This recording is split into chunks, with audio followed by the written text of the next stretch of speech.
ডিসেম্বরে ফেরত যেতে চান। সেটার একটা ফার্স্ট এন্ড ফরমোস্ট হচ্ছে যে আওয়ামী লীগ যে ধরুন কাডার্স বলুন, পলিটিক্যাল ওয়ার্কার্স বলুন, তাদের একটা হোপ দেওয়া। কারণ আমরা যেটা জানি 24 অগস্টের যেটা হয়েছিল, বেশিরভাগই বা মানে specially high level leadership Awami লীগের সব দেশ ছেড়ে চলে আসে। তো ওখানে দু একজন আছেন মানে লিডারশিপের পজিশনে, বেশিরভাগ ওয়ার্কার্সরা। তো তারা তো কোনো মানে মার্গদর্শকই দেখাবে তাদেরকে। আর এখনো আওয়ামী লীগ তো শেখ হাসিনাকেই তাদের নেত্রী মানে, তাই না? সো উনি যদি এটা বলে থাকে তো একটা হোপ অ্যাসপিরেশন একটা জায়গা খুব দরকার ছিল। কারণ আমি এটা বিশ্বাস করি, এটা আমি বারবার বলেছি, যে Awami League is the oldest political party, the largest political party. তো ইলেকট্রাল ল্যান্ডস্কেপে তারা হয়তো এবার ছিল না ঠিকই, কিন্তু বাংলাদেশের পলিটিক্যাল ল্যান্ডস্কেপে আওয়ামী লীগ আছে, চিরকাল থাকবে। এখন কি ফর্মে থাকবে, কিভাবে থাকবে, সেটা অন্য কথা। এবার শেখ হাসিনা যদি নিজে যেতে চান দেশে, নিশ্চয়ই মানে সেটা তো একদমই ওনার ব্যাপার। আমার মনে হয় না এটার মধ্যে ভারতের কোনো বক্তব্য থাকতে পারে।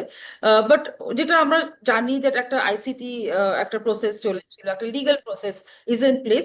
তো উনি নিশ্চয়ই সেই লিগাল প্রসেস ফেস করবেন। এটা তো প্রথমবার না যে বাংলাদেশে political leadership legal process face করেনি, জুডিশিয়ারি সিস্টেমকে ফেস করেনি, তো উনিও করবেন। তো উনি তো বলেছেন যে উনি করতে চান, কারণ উনি বুঝতে পেরেছেন যে, আমার মনে হয় যে উনি আহ, ইন্ডিয়াতে থেকে অফকোর্স উনি সুরক্ষিত আছেন, সেটা নিশ্চয়ই। আওয়ামী লীগের যেটা ফিউচার, একটা পলিটিক্যাল ফিউচার তো পলিটিক্যাল পার্টির, সেটা তো নিশ্চয়ই ওনার হাতে না। তো উনি সেটা ভাবছেন যে উনি গেলে সেই জিনিসটার মানে একটা জায়গা হবে। কারণ আপাতত যেটা আমি আওয়ামী লীগের পজিশন দেখি বাংলাদেশে, ল্যাক অফ লিডারশিপে ভুগছে তারা। সো অফকোর্স তারা ইলেকশনে যোগ দিতে পারেনি, সেটা একটা টেকনিক্যাল ব্যাপার আছে। কিন্তু এই যে যেটা আমি বলছি যে পলিটিক্যাল ল্যান্ডস্কেপে তারা কিভাবে আবার যোগদান হতে পারে, সেটার জন্য শেখ হাসিনাকেই একটা স্টেপ নিতে হবে। বুঝবেন that কিভাবে সেটাকে। শেখ হাসিনার ওপরে এটা দায়িত্ব যে আওয়ামী লীগ কি করে মানে অ্যাক্টিভ থাকবে, কি করে কন্ট্রিবিউট করবে to the political landscape of Bangladesh. আমি আমি নট রিয়েলি শিওর, কারণ আমরা জানি যে এক্সট্রাডিশন রিকোয়েস্ট করা হয়েছে, এর অনেক আছে, প্যারামিটার্স আছে, একটা লিগ্যাল প্রসেস আছে। সো এক্স্যাক্টলি কি হবে তা আমি জানি না, কিন্তু এটা আমি মানে যদিও এটা মানে কম্পেয়ার করা ঠিক কথা আমি বলছি না হয়তো, কারণ আলাদা সিচুয়েশন।